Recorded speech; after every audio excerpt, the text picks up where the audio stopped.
bookish friends, welcome back, or welcome if you're new.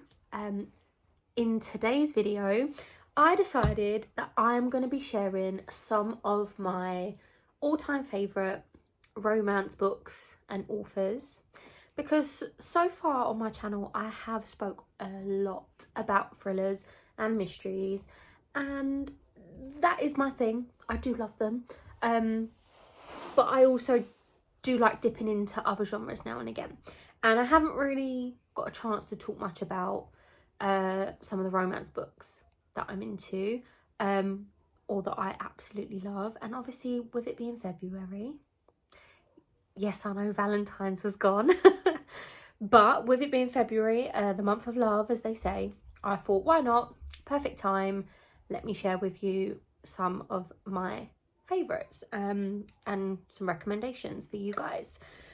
So the first one I'm going to start with, I have loved this book.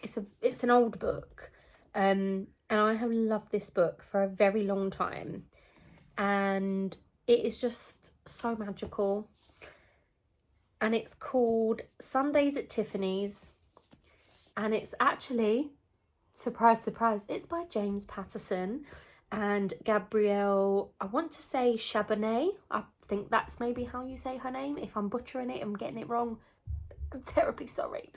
But Sundays at Tiffany's, okay. It says on the front, what if your imaginary friend was your one true love? And this story is about a young girl. Her name is Jane Margot. And she was a very lonely child, and she had an imaginary friend. His name was Michael, and she never forgot him. Normally, you know, kids get to a certain age, they forget their imaginary friends. She was supposed to, she never did. And this story is set when she is much older, and it's set in New York, obviously, and she actually bumps into him, and it's just a beautiful story of friendship and love, and it just gives you all the feels, and I would 100% recommend it. It is very good. Now the next two books, these are by the same author. They're both standalones, but again, I've had these for years and I've reread them many a time. I don't believe the author has done anything recently, but her name is Gemma Burgess, and the first book is called A Girl Like You, and this is this is about a girl who, she's just been through a breakup, and she ends up moving in with a friend of her sister's, who is the biggest bachelor in town, and they actually hit it off and become really good friends, and obviously it develops into an even bigger relationship. He helps her in navigating this new kind of singledom, and it's set in London. I absolutely love it. I love their relationship, and yeah, highly recommended. And then the next one, this one is called The Dating Detox. So slightly similar. This one, she puts herself on a detox, saying that she's not going to be dating men because she's had a really bad breakup.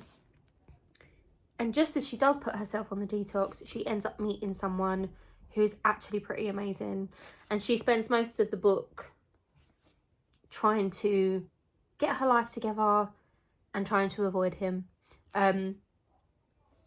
Again, another great one. Two great characters, such a great little romance. I absolutely love it. Next one. So this is part of a series. This is a trilogy, and I absolutely adore this series. This is by Ali McNamara, and the first book in the series is called From Notting Hill with Love Actually. And this book is about Scarlett. Scarlett is absolutely obsessed with the movies, hence the title. she is engaged to a man who's very boring and just not really for her. But Scarlett's mum left when she was quite young, and she is desperate to find her mum. And she goes to London because that's where she's going to be looking.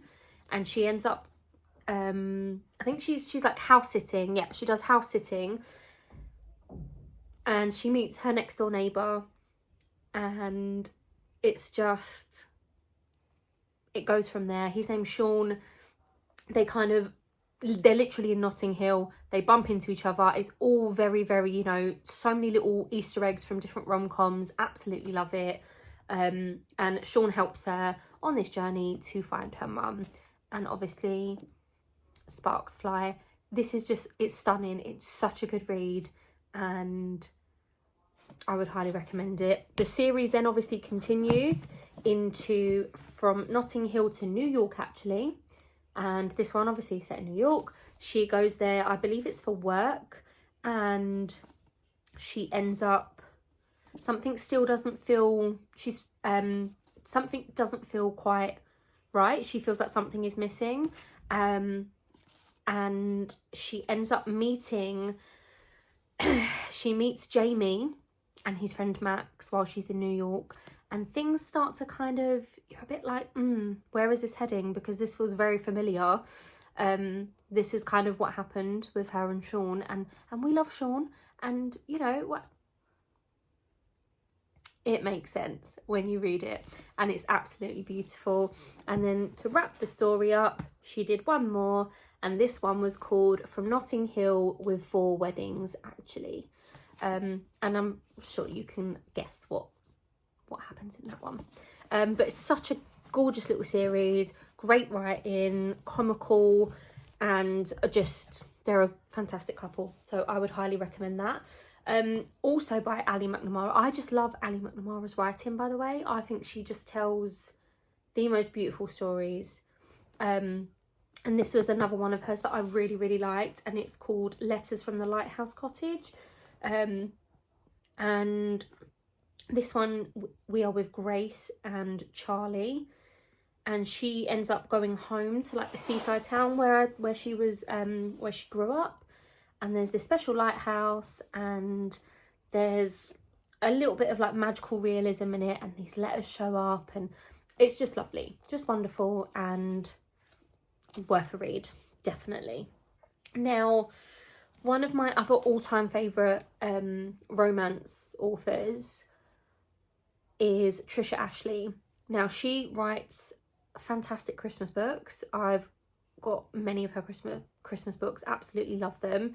But she also writes just, you know, good old-fashioned romance. And they're all very, you know, they're just heartwarming. Usually set in the countryside. It's usually, you know, a strong female lead, and she's, you know, she's getting her life together, or she's starting over, or, you know, and there's always like a dashingly handsome man hanging around somewhere, and, you know, it's just a recipe for success. I absolutely love it. So the two in particular that I quite enjoyed are A Leap of Faith. This one was quite cool. This one is about Sappho Jones, and she is, I think, is she a horror writer?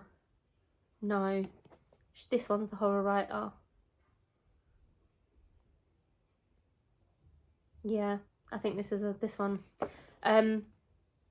What's this? I can't remember what this one's about now. But anyway, it's heartwarming, it's good, it's a cute little read.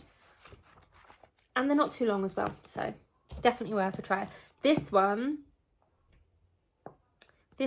is another one. It's called A Good Heart is Hard to Find, and down here it says, and so is a good man. This is about Cassandra, and she's been in a relationship for a very long time with a married man, and it's time for her to give him the elbow. And I believe this is the lady that is the horror writer, or I could be completely mistaken and it could be the other one. I know one of these characters writes horror for a living. And I really enjoyed that element. But yeah, so anything by Trisha Ashley, you normally can't go wrong. I absolutely adore her. The next one that I'm going to show you, this is a big old book. Now, so this is the part of the Kingdom series collection. Now, there are 5 books in this series, and it's written by Marie Hall. Now you can see the size of this book. It is absolutely, it's huge. Look, it's massive. And I think I discovered these on Kindle or something years ago, like it was actually the 5th book. I read the 5th book in the series, the last one, and I was just like, oh my god, I love this. I need to read more by this author. So then I ended up going and I bought this because I wanted physical copies. I didn't want to read on my little iPad back then. And this is the first 3 books in the series. So as you can see, you know, very full. So these are set in the universe, the magical universe known as Kingdom, and these are they're all based on they call them the bad boys of Kingdom, and they're all villains. They're all the villains. So the first book is called Her Mad Hatter. So obviously it's about the Mad Hatter. Then we have Gerard's Beauty. Now Gerard is supposed to be like a take on Gaston. And then we've got Red and Her Wolf. And the 4th one is, I think it's called Ginny's Wish. Again, that's all about the genie. And then the 5th one is all about Captain Hook. Now, Marie Hall's writing is just fantastic. I absolutely fall in love with this series. It kind of falls more into the category, I'd say, of romantasy, because it obviously has the fantasy element, but you know, it's all about romance. The romance is what its main focus is. And these are quite spicy, but in a good way. I don't mind the spice actually in these books. And they're not too long either. They're quite short. So I would definitely recommend this series. I've also spoken about previously the Dark Queen series, which is actually by the same author, but she changed her name. For that series, she goes under Jovi Winters. And that's a much bigger series. The books are shorter, but it's a much longer series. It's like 10 or 11 books, I think, and I've read all of those. Absolutely love them. I've got one more series of hers, which is the Dark Kings, and then I'm finally done, and I'm very sad. But I would definitely recommend, if you love like Disney and you love traditional fairy tales, these are like an alternative. It's like a bit of a retelling, and it's just so clever the way that she does these stories and the way that she imagines these characters. I eat it up. I absolutely love them. And one more series that I wanted to share with you. I obviously read the 50 Shades of Grey series years ago. I didn't really like it. It was just no. Well, wasn't really for me. I understood the hype, like I got it, but I thought the plot was all over the place. I didn't really enjoy the writing, and it was just constant. It was just, the spice was just, it was too much. It was like every page, and it just, anyway, I didn't like it. So I actually then discovered another author, and her name is Sylvia Day. And this is the Crossfire series. There are 5 books in the series. And the first one is called Bared to You. And this is like 50 Shades of Grey, but so much better. It's just amazing. Like, he's a billionaire, billionaire, something like. He's got a lot of money. He's very important. And yeah, there's more depth to it, there's more story, there's more plot, and their actual relationship is just more meaningful in the long run as the books go on. And I really enjoyed this series. So there's 5 in total. So as I said, the first one is Bared to You. Then we have Reflected in You. Then we have Entwined with You. Captivated by You. And then the final one is One with You. Really good series, definitely worth the reads. I think I'm going to have to do a reread soon because it's been a long while since I've read them, but I do remember absolutely devouring them, and yeah, just really good. So I think that's it. Those are all my recommendations, some of my favourite go-to romance authors. These are like my OG ones, you know, like they've been there from day dot. Obviously there are so many more romance authors now that I am just starting to get into or just starting to discover. I do really like Beth O'Leary's books. My favourite one of Beth's is The Switch. I did enjoy The Flat Share and I did enjoy The Road Trip. I haven't yet read The No Show or The Wake Up Call. I still need to read those, but I absolutely loved Switch. It was my favourite so far. Another author that I've just recently discovered and I just absolutely love her writing is Philippa Ashley. She's another one that writes these good country, you know, heartwarming kind of books. Any kind of book as well that involve, like a romance book where there's food involved, I just eat it up. Like, they're making cakes. She's really good at cooking. I just love it. I just love it. I don't know why. I just love food. Bit of a fatty, but you know. So Philippa Ashley's, and then the other author that I really, really like, I discovered her last year, is Heidi Swain. And I've got so many, I just want to read her whole backlog, basically. And yeah, that's it. I mean, there's plenty I've got on my cart that I need to get round to. I have the Chestnut Spring series here that I eventually want to get to. Icebreaker, Wildfire, that series, I've got that on there as well. And I'm really intrigued to give Emily Henry's writing a go. I've seen so many amazing things about her books. So yeah, obviously down the line I'm probably going to be able to do this video again with even more authors and books that I can recommend to you. But yeah, that's all from me for today. Thank you again for joining me, for watching, for supporting. Don't forget to like, comment and subscribe. And just thank you so much for all your support. Let me know in the comments what your favourite romance books are. And give me some recommendations because I'm always looking for recommendations. But that's it from me. So I will see you in the next one.